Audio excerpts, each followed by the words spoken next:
Hello বন্ধুরা, অনেক দিন পর আমি আজকে ব্লগে আমার বান্ধবীর ভাইয়ের বৌভাতে কী কী খেয়ে নিলাম তোমাদের দেখাবো। দেখো কত সুন্দর কাঁসার থালায় আমাদের পরিবেশন হবে। অনেক দিন পর আমার বান্ধবীর সাথে আমাদের যোগাযোগ হয়েছে, তো ও আমাকে ওর ভাইয়ের বিয়েতে নেমন্তন্ন করেছিল। কি সুন্দর দেখো মেনু কার্ডটা। প্রথমে আমি মেনুটা খুঁজে পাচ্ছিলাম না, তারপর উল্টে দেখলাম নিচেই রয়েছে। তো সুন্দর একটা মেনু ছিল সেদিনকে।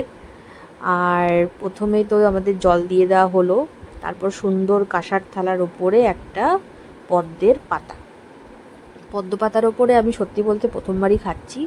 আর প্রথম পাতে ছিল ফিশ ব্যাটার ফ্রাই, আর ফিশ ব্যাটার ফ্রাইটা খুব ক্রিস্পি ছিল, ভীষণ টেস্টফুল ছিল খেতে।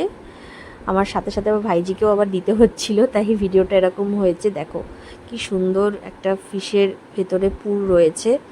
তো ফিশ ব্যাটার ফ্রাই হাঁ হাঁ করে তাকিয়েছিল যতক্ষণ না স্যালাড আসছিল। স্যালাডের জন্য আমরা অনেকক্ষণ ধরে ওয়েট করছিলাম, তাহলে দেখো স্যালাডও এসে গেছে। আর তার সাথে একটা গ্রিন চাটনিও দিয়েছিল।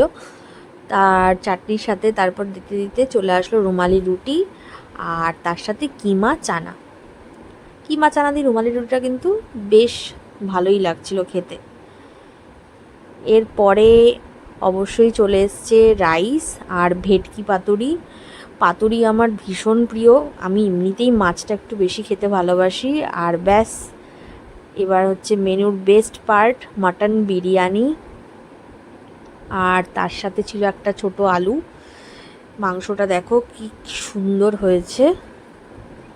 আর এরপরে আমাদের ছিল আরও চাটনি পাঁপড়, আর রসগোল্লা ছিল, নলেন গুড়ের রসগোল্লা আমাদের এখানকার। আর তারপরে দিয়েছিল হচ্ছে আমাদের রসমাধুরী বলে একটা সন্দেশ, দারুণ ছিল।